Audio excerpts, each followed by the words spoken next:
Greetings all. This video presentation is about the basic concepts of ecocriticism from the paper Literature and Ecology.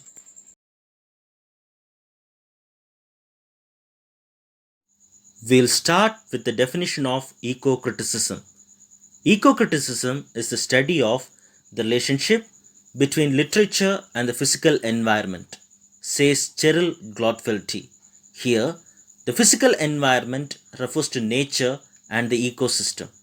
This definition of Cheryl Glotfelty is widely acclaimed and globally acknowledged.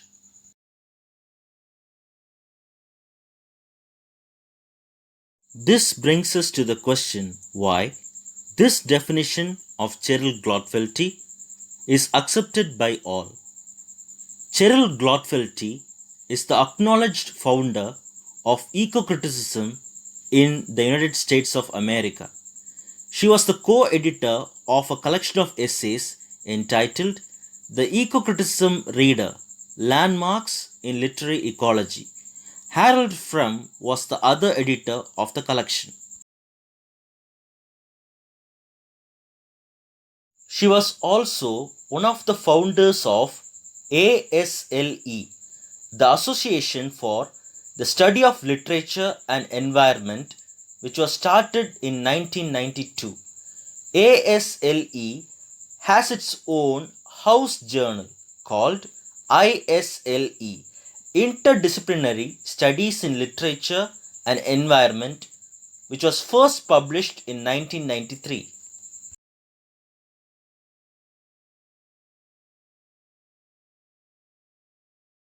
This is Cheryl Glotfelty and Harold Frum on your screens right now.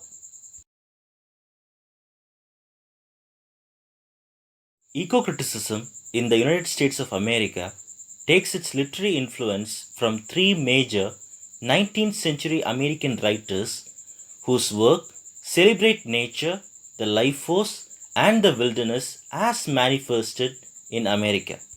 That is, these three writers were able to produce on paper the exact description of the raw content of nature and wilderness during their times. The three American writers were Ralph Waldo Emerson, Margaret Fuller, and Henry David Thoreau. These three writers were collectively called as the Transcendentalists. That is, they believed in and advocated spiritual thinking than scientific thinking.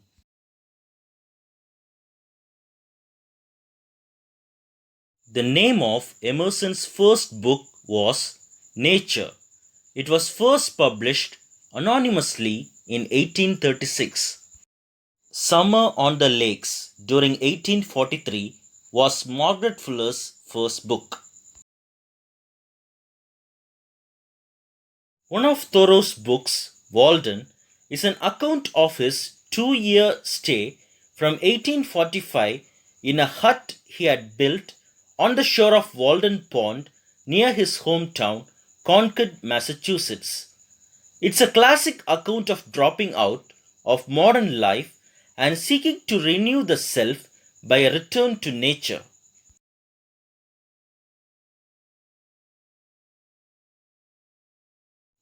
This is Thoreau on your screens now.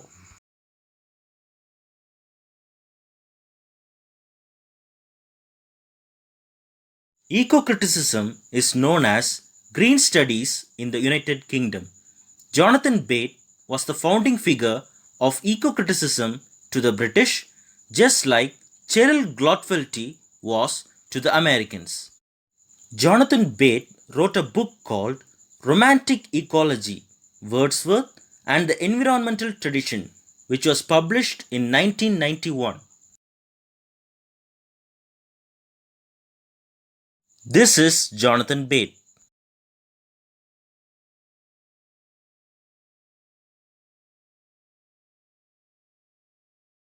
There are also some parallel terms related to ecocriticism. They are green cultural studies, eco-poetics, environmental literary criticism, biopolitics, environmentalism, and social ecology.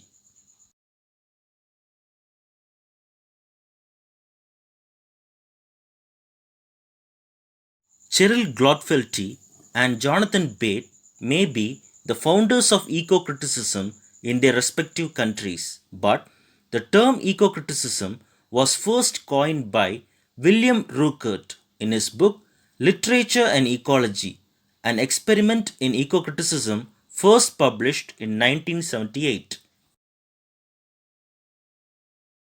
Eco-critics believe that human culture is related to the physical world, that is, to nature.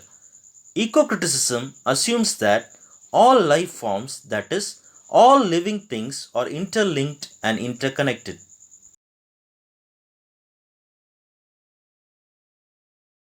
On practicing ecocriticism, ecocritics question how is nature represented in a literary work and what is the role of the physical setting, that is, nature, in the same.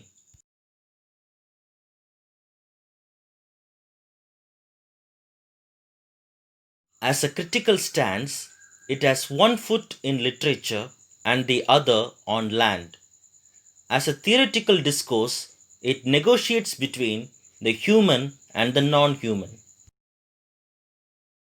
Eco-critics claim that we have reached the age of environmental limits, which means we have consumed all the resources of nature almost to the extreme. Eco-critics advise the whole world that we should change our ways, that is, we should change our approach towards nature or be ready to face global catastrophe. Here, catastrophe means disaster, referring to the end of the world. Human beings are destroying much beauty and exterminating or killing countless fellow species in our headlong race to apocalypse. Here, apocalypse refers to the destruction of the world. Ecocritics also warn mankind that if we are not part of the solution, we are part of the problem. Ecocritics reject the notion or the idea that everything is socially and linguistically constructed. They reread major literary works from an ecocentric perspective with particular attention to the representation of the natural world.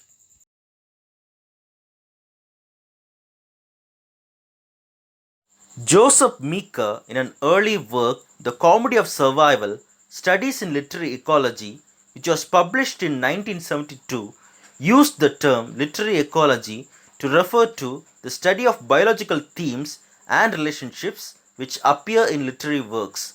We should note here that this was years before William Ruckert coining the term ecocriticism and much before Cheryl Glotfelty and Jonathan Bate becoming the founding figures of ecocriticism. Thank you.